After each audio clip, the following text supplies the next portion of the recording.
आइए आज हम लोग इंग्लिश ग्रामर का प्रीपोजिशन चैप्टर पढ़ते हैं। यह चैप्टर ऐसा है जिस पर प्रश्न प्रायः सभी कॉम्पिटिटिव एग्जाम्स में तथा एकेडमिक क्लासेज में 9th, 10th, इंटरमीडिएट तथा स्नातक में पढ़ने वाले इंग्लिश सब्सिडियरी के विद्यार्थियों के लिए महत्वपूर्ण है। जैसा कि हम लोग जानते हैं, पार्ट्स ऑफ स्पीच में से एक प्रीपोजिशन है।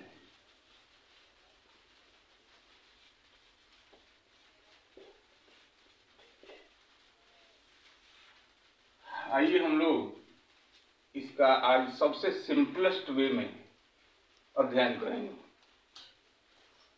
जैसा कि हम लोग जानते हैं, प्रीपोजिशन शब्द का प्रयोग नाउन या प्रोनाउन के पहले प्रायः किया जाता है ताकि वाक्य के अन्य शब्दों के साथ उसका संबंध स्थापित हो जाए, या दूसरे शब्दों में अगर हम कहें, जैसे हम एक एग्जाम्पल देते हैं।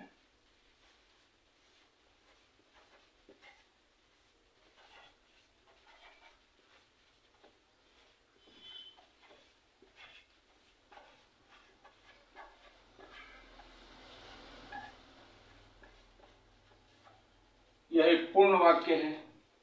इससे अगर बाहर का कोई शब्द या शब्द समूह जोड़ना हो, जैसे कि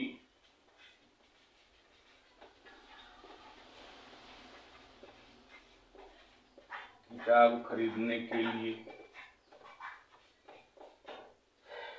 इस पूर्ण वाक्य में ये शब्द समूह अगर हमको जोड़ना है तो इसका पहले हम ट्रांसलेट करते हैं। He gave me Rs50। अब इसका ट्रांसलेशन करते हैं।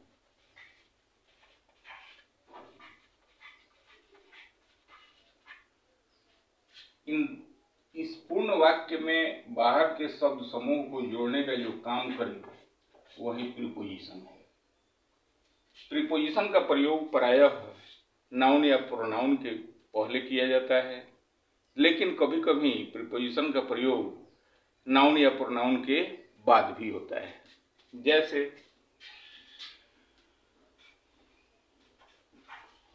he is sitting in the room। यहां देखते हैं इन का प्रयोग दी रूम के पहले हुआ है, ये नाउन के पहले हो गया है। अब एक एग्जाम्पल देखते हैं।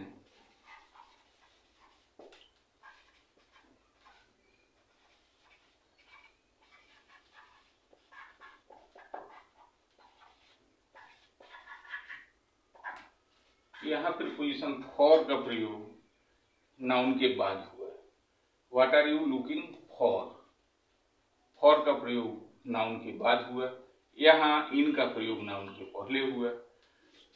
अब इस चैप्टर को हम लोग 3 भागों में बांट कर अध्ययन करेंगे। प्रीपोजिशन को हम 3 भागों में बांट कर इसका अध्ययन करेंगे। पहला, यूज ऑफ सर्टेन वर्ड्स। दूसरा,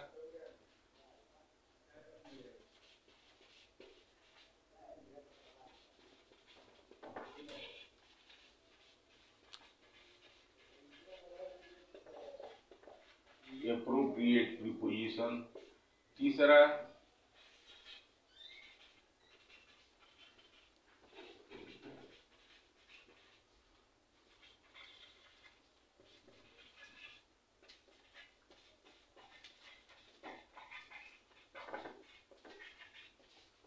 common errors related to prepositions.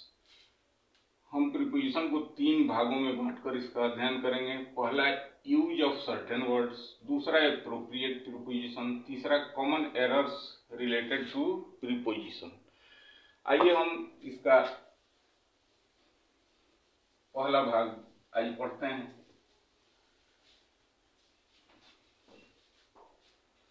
सबसे पहले हम एक डायग्राम बनाते हैं।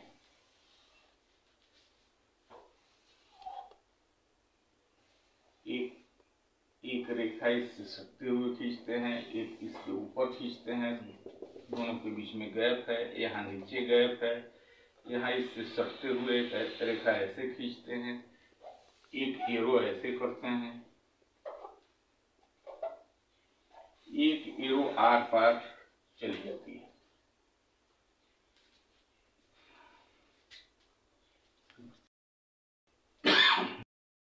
इस सर्किल का मतलब हुआ कोई ऐसा क्षेत्र जो गोलाकार घिरा हो, आयताकार घिरा हो।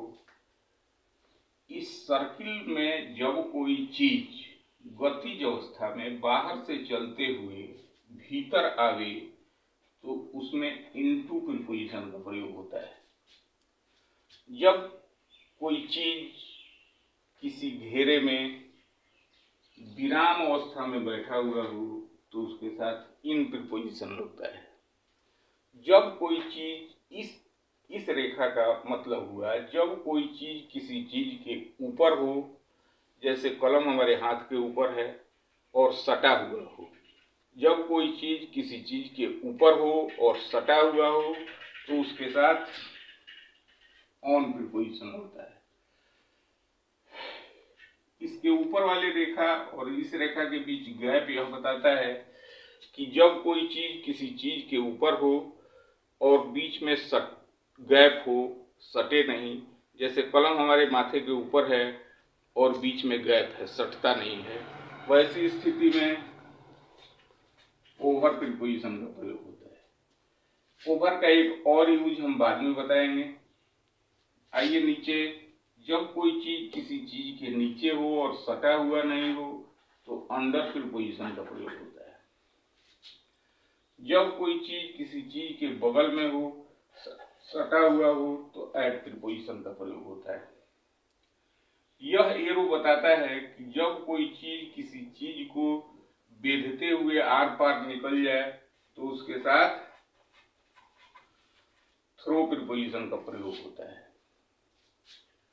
अब आइए इसको हम एक्सरसाइज करके देखते हैं।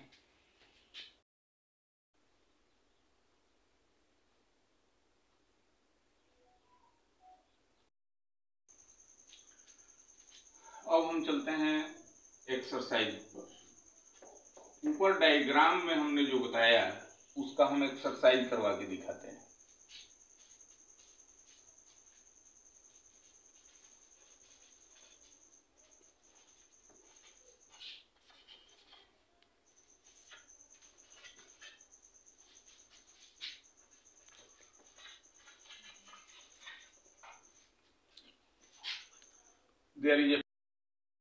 आपको भरना है, पुनः मैं करके बाद में दिखा देता हूं।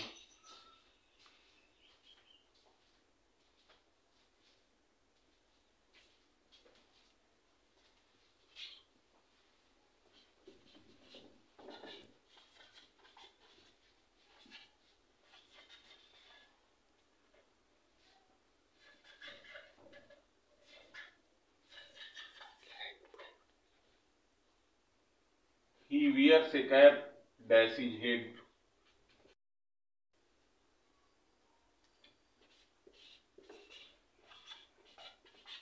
An arrow passed his heart. An arrow passed dash his heart.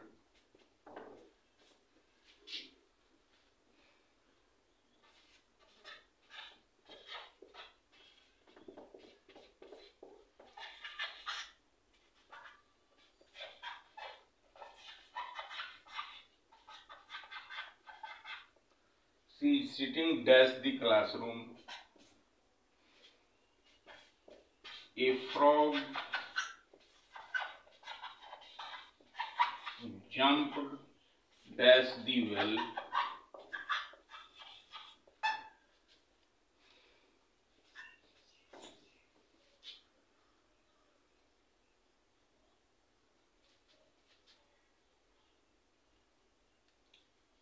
A dog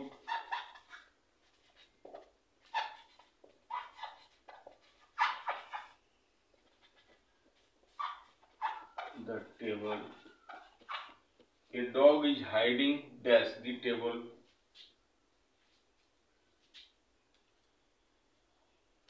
अब इसको हम लोग हल करेंगे।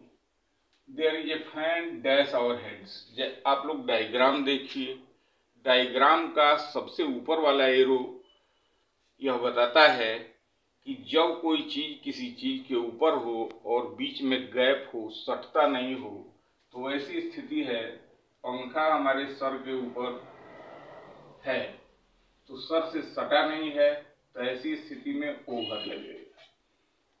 He wears a cap dash his head। जब कोई चीज किसी चीज के ऊपर हो और सटे हुआ हो, डायग्राम में भी आप स्पष्ट रूप से देख सकते हैं, तो ऐसी स्थिति में यहाँ ऑन का प्रयोग होगा। An arrow past dash his heart. एक तीर उसके कलेजे को पार कर गई। आर पार होना through. She is sitting dash the room. किसी घेरे में जब कोई चीज विराम अवस्था में हो, विराम अवस्था में होने पर इन का प्रयोग होता है। ए frog jumped dash the well. मेढक कुएं में कूद गया। रनिंग स्टैटिक पोजीशन नहीं है, यहाँ मूवमेंट है। गतिज अवस्था में मेढक बाहर से कुएं में आता है, ऐसी स्थिति में इनटू का प्रयोग होगा। ए dog is hiding dash the table. अब आइए डायग्राम में सबसे नीचे वाले लाइन, कुत्ता टेबल के नीचे है। टेबल और कुत्ता सटता नहीं है, इसलिए यहाँ अंडर प्रीपोजिशन का प्रयोग होगा। आइए अब हम थ्रो का अन्य इस्तेमाल देखें। एक जगह तो हमने बताया कि थ्रो जब कोई चीज़ किसी चीज़ को बेधते हुए आर पार चली जाए तो थ्रो का प्रयोग होता है। लेकिन इसका अन्य उपयोग है जब एक सिरे से किसी चीज़ के एक सिरे से दूसरे सिरे तक जाना हो, उसके लिए भी थ्रो का प्रयोग किया जाता है। जैसे the river Thames flows through London. Thames नदी लंदन के इस छोर से उस छोर तक जाती है। There is no way through the forest. जंगल के इस छोर से उस छोर तक जाने का कोई रास्ता नहीं है। I have gone through the book. मैंने किताब के प्रारंभ से अंत तक पढ़ा है। इसी तरह ओवर का अन्य इस्तेमाल हम देखेंगे। एक जगह तो कहा कि ओवर जब कोई चीज़ किसी चीज़ के ऊपर हो और सटता नहीं हो तो ओवर का प्रयोग होता है। इसका अन्य उपयोग है जब कोई चीज़ किसी चीज़ को आच्छादित कर ले, ढक ले, उस सेंस में भी ओवर का प्रयोग किया जाता है। जैसे टेबल पर कपड़ा बिछा दो, या वह छाता लिए हुए है या छाता ओढ़े हुए है। जैसे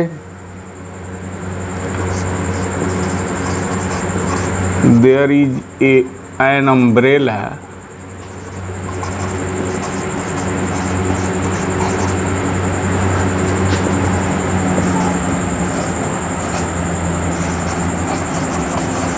डैश और हेड।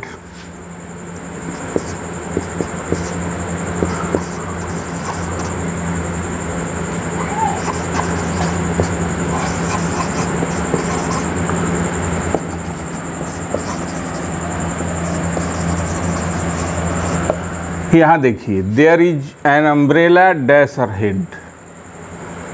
यहाँ चूँकि आच्छादित है, अम्ब्रेला से ढका हुआ है, इसलिए यहाँ ओवर होगा। Put the cloth dash the table. यहाँ क्लोथ टेबल से सटता है लेकिन पूरा आच्छादित है, इसलिए यहाँ ओवर प्रीपोजिशन का प्रयोग होगा। अब हम नेक्स्ट चलते हैं।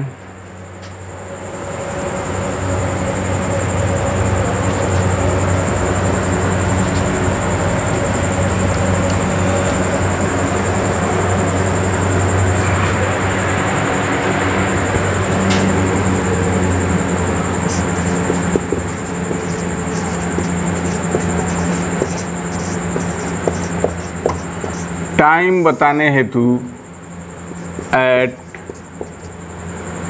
इन, ऑन। टाइम बताने के लिए एट का प्रयोग कब होता है, इन का प्रयोग कब होता है, ऑन का प्रयोग कहाँ कहाँ होता है। एट का प्रयोग समय बताने में एग्जैक्ट आवर, निश्चित समय बताने के लिए एट का प्रयोग होता है। इन का प्रयोग वीक, मंथ,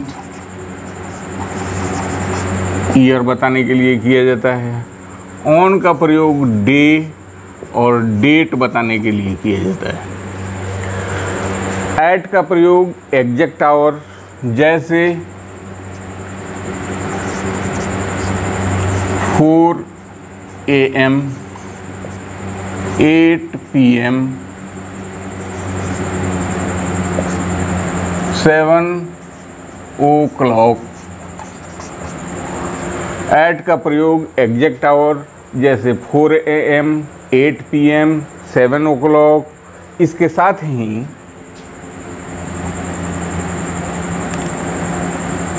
अब इन का प्रयोग हम देखेंगे। इन का प्रयोग सप्ताह के साथ, महीने के साथ, वर्ष के साथ किया जाता है। ऑन का प्रयोग डे, जैसे संडे, मंडे, ट्यूसडे, वेडनेसडे इत्यादि के पहले। डेट, जैसे 6 जून 2020, 5 जनवरी 2023। डेट बताने के लिए डेट के पहले ऑन का प्रयोग होगा। सप्ताह, महीना और वर्ष बताने के लिए इन का प्रयोग होगा। एग्जैक्ट आवर, जैसे 4 AM, 8 PM, 7 o'clock etc. के लिए एट का प्रयोग होगा। आइए अब हम इसको एग्जाम्पल के साथ देखते हैं।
ही always wax up dash 4 AM।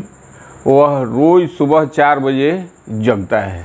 यहाँ निश्चित समय है, इसलिए यहाँ होगा at. He was born dash जुलाई।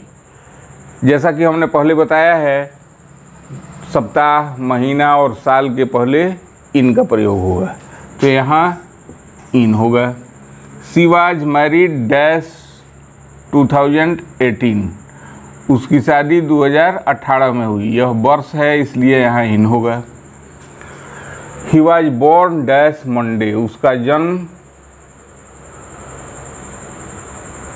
सोमवार को हुआ। यहाँ दिन है, इसलिए ऑन होगा। शी वाज मैरिड डैश 6/6/2018, यह डेट है इसलिए ऑन होगा। हमने समय बताने के सेंस में इन का प्रयोग, एट का प्रयोग और ऑन का प्रयोग देखा। एट के प्रयोग में एक चीज़ और हम जोड़ना चाहेंगे।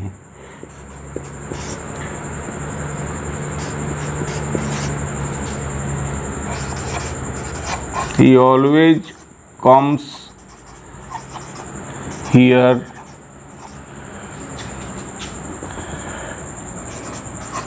noon,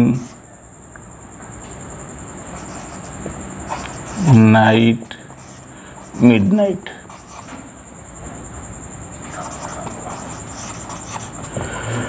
एट का प्रयोग एक सेंस में और होता है। He always comes here dash noon, night और मिडनाइट।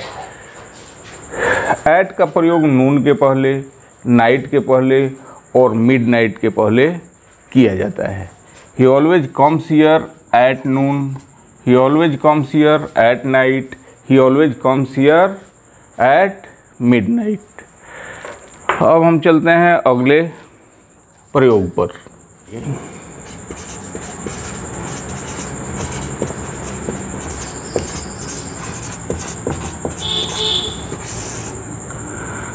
एट का प्रयोग कहाँ होता है, इन का प्रयोग कहाँ होता है।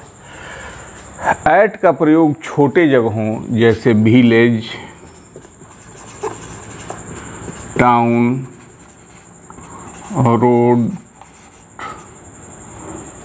स्ट्रीट। एट का प्रयोग विलेज, टाउन, रोड, स्ट्रीट के पहले किया जाता है। इन का प्रयोग सिटी, कैपिटल,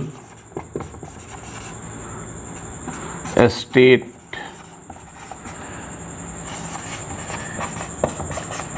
कंट्री के पहले किया जाता है।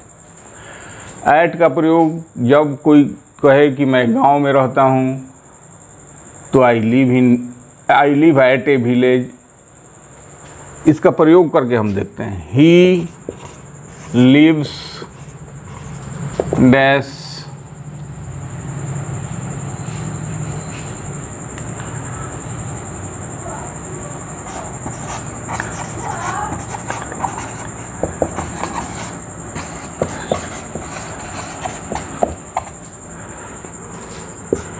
he lives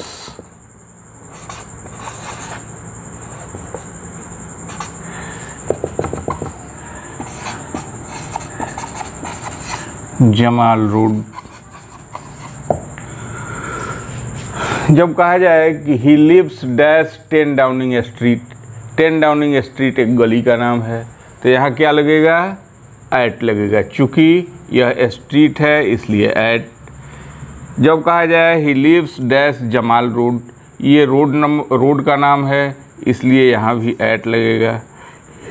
अगर कहा जाए सी लिव्स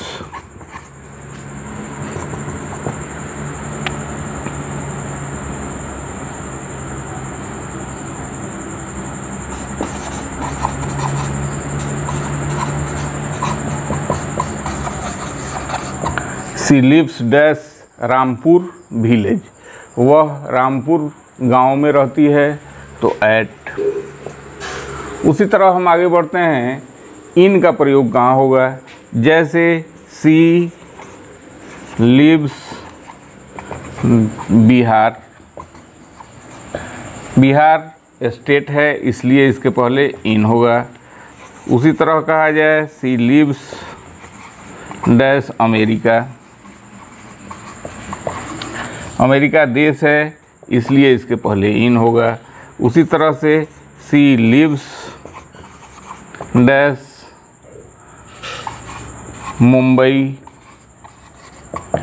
मुंबई कैपिटल है इसलिए इसके पहले इन होगा। अब हम चलते हैं, जब एक ही वाक्य में एक बड़ा जगह और एक छोटा जगह आवे तब क्या होगा।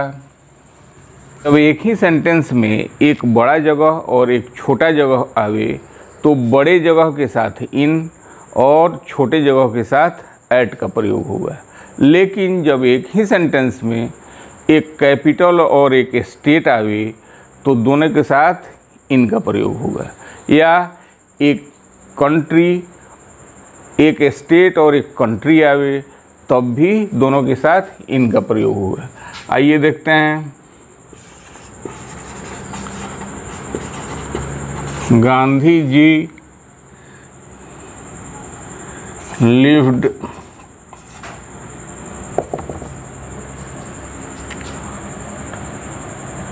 Porbandar, Kathiawar.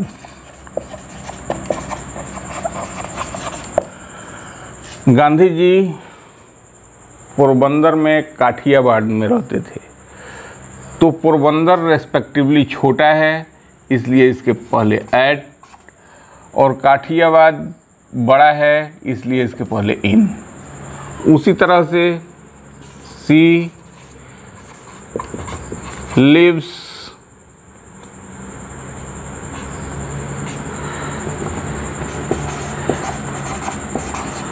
Mumbai dash India.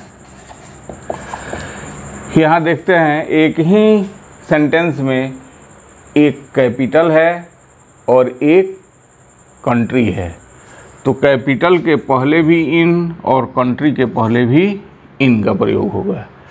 Concept clear. जब एक ही सेंटेंस में एक छोटा जगह और एक बड़ा जगह आवे तो छोटे जगह के साथ एट और बड़े जगह के साथ इन। जब एक ही सेंटेंस में एक कैपिटल राजधानी का नाम हो और दूसरा कंट्री का नाम हो तो दोनों के साथ इन का प्रयोग होगा।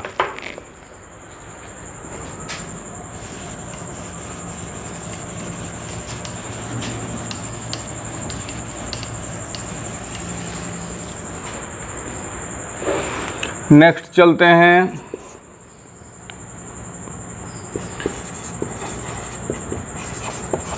बी साइड और बी साइड्स का प्रयोग कहाँ होगा।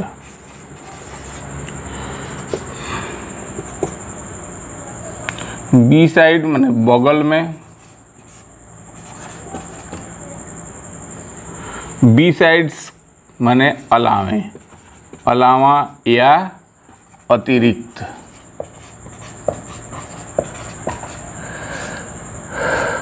अब हम दोनों का प्रयोग देखते हैं। She was sitting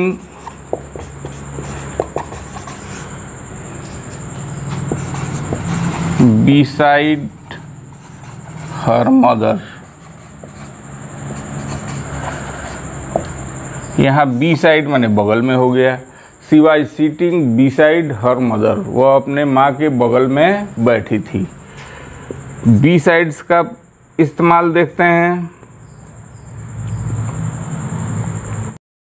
B side और बी साइड्स का प्रयोग देखेंगे। बी साइड का मतलब होता है बगल में, अब बी साइड्स का मतलब अतिरिक्त, अलावा।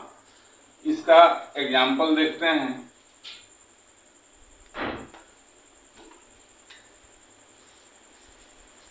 She was sitting dash her mother, वो अपने माँ के बगल में बैठी हुई थी। बी साइड माने बगल में, तो यहाँ होगा बी साइड। अब देखते हैं बी साइड्स का example. We have to study English and Sanskrit.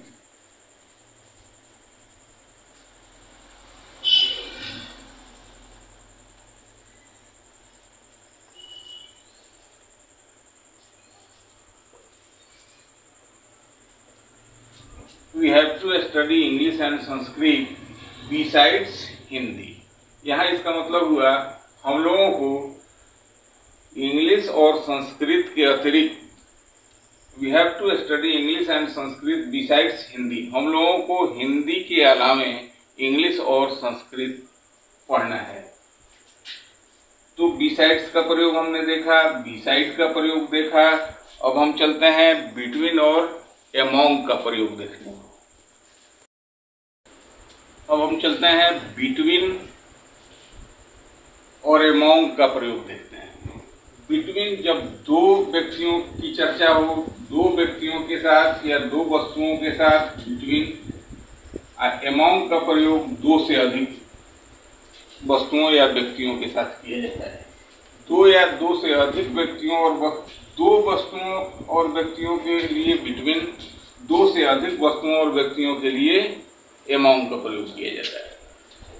दो से अधिक के लिए अमॉन्ग और दो के लिए बिटवीन। चलते हैं अब इसको हम एक एग्जाम्पल से, एक एग्जाम्पल से समझते हैं। Divide these books Ram and Meera. इन पुस्तकों को राम और मीरा के बीच बांट दो। यहाँ दो व्यक्ति हैं, इसलिए इनके साथ बिटवीन होगा। Next example, divide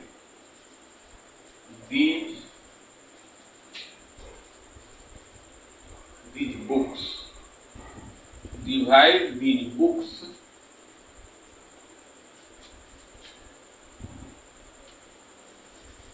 all the students।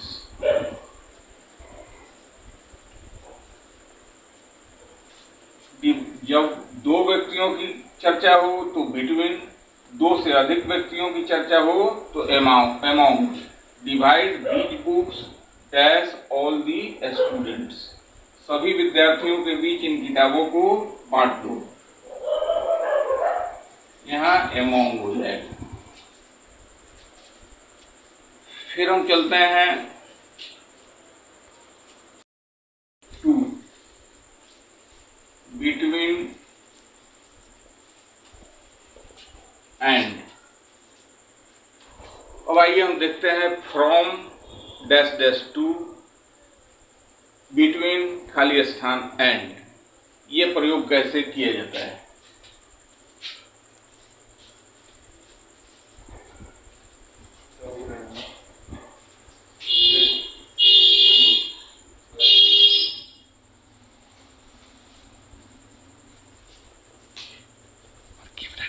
Candidates will be interviewed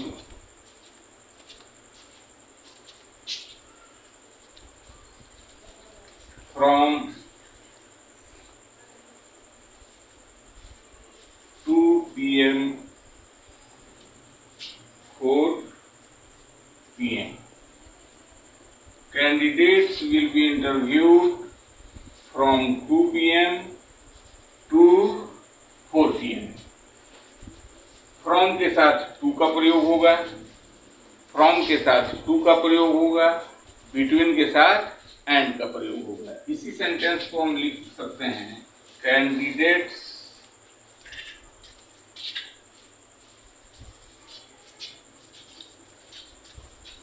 will be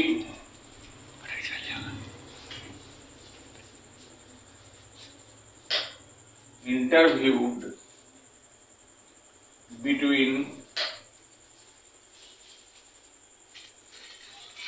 2 p.m. and 4 p.m. ऐसा नहीं है कि हम लिख दें candidates will be interviewed between 2 p.m. to 4 p.m. गलत हो जाएगा। उसी तरह से इसको ऐसे नहीं लिख सकते हैं कि candidates will be interviewed from 2 p.m. and 4 p.m. जब होगा तो फ्रॉम के साथ टू और बिटवीन के साथ एंड का ही प्रयोग होगा। अब हम इसके बाद सिंस और फॉर का प्रयोग देखेंगे। इसके बीच मैं आपसे कहना चाहूँगा कि आप हमारे चैनल को सब्सक्राइब कीजिए और नेक्स्ट टॉपिक ग्रामर का देखिए। अब हम लोग सिंस और फॉर का प्रयोग देखेंगे। फॉर का प्रयोग पीरियड ऑफ टाइम के लिए किया जाता है, जैसे 4 घंटों से, 5 दिनों से, 2 सप्ताह से, 6 महीने से, 30 वर्षों से अगर किसी सेंटेंस में प्रयोग हुआ हो तो उसके साथ फॉर। और सिंस का प्रयोग जब definite hour, definite day, definite week, definite month, definite year किसी सेंटेंस में आवे तो उसके साथ सिंस का प्रयोग किया जाता है। जैसे सिंस का प्रयोग कहाँ किया जाएगा, तो नेम ऑफ द आवर दिया हो, नेम ऑफ द डे दिया गया हो, नेम ऑफ द आवर जैसे 4 AM, 5 PM, name of the day जैसे संडे, मंडे। उसी तरह से नेम ऑफ द वीक जैसे लास्ट वीक, नेक्स्ट वीक दिया हुआ हो। उसी तरह से नेम ऑफ द मंथ जैसे जुलाई, जनवरी, etc। उसी तरह से नेम ऑफ द ईयर दिया हुआ हो, जैसे 1960, 2010, etc। अब इसको हम एग्जाम्पल के साथ देखते हैं।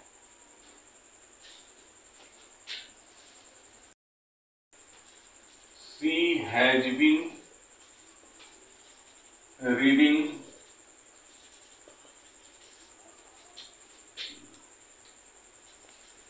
the novel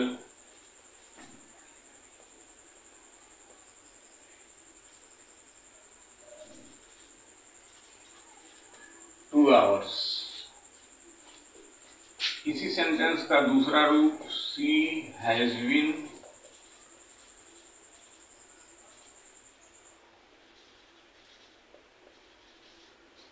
reading the novel 3 PM। दोनों आवर बता रहा है, लेकिन एक में आवर का नेम नहीं है, केवल 2 घंटे दिया हुआ है तो इसके साथ फॉर होगा। लेकिन यहाँ 3 बजे शाम 3 PM यहाँ आवर का नेम है, इसलिए यहाँ सिंस होगा। इसी तरह से हम चलते हैं, She has been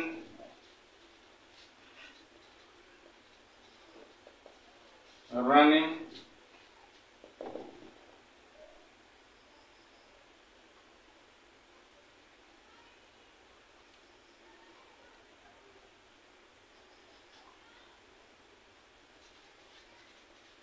hours। वो 2 घंटे से दौड़ती आ रही है तो यहाँ भी होगा फॉर। उसी तरह से she has been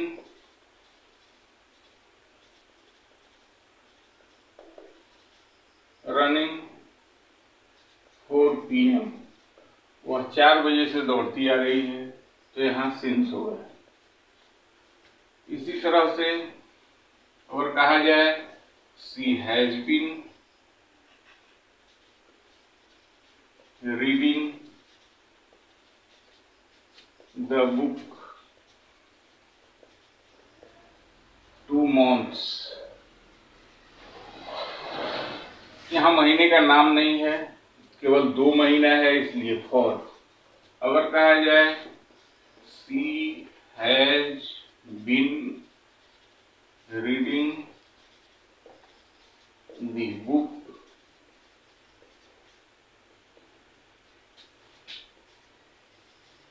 जुलाई। यहाँ महीने का नाम है इसलिए यहाँ सिंस होगा। उसी तरह से अगर कहा जाए I have been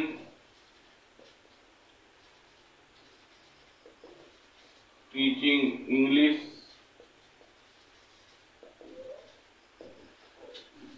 ten years. I have been teaching English dash 10 years. तो यहाँ होगा फॉर। लेकिन अगर कहा जाए कि आई हैव बीन टीचिंग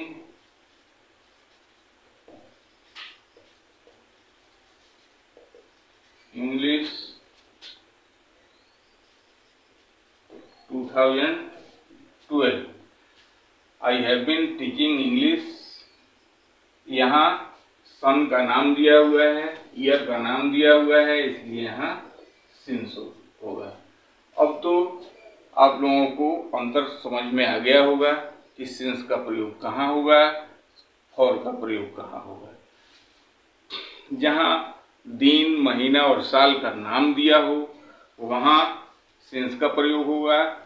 लेकिन जहाँ 2 घंटे, 2 महीने, 2 वर्ष, 20 वर्ष इत्यादि हो वहाँ फॉर का प्रयोग होगा। आज इस प्रीपोजिशन के प्रथम भाग को हम समाप्त करते हैं। अगला वीडियो देखने के लिए हमारे YouTube चैनल को सब्सक्राइब करें और प्रीपोजिशन का अध्ययन जारी रखें।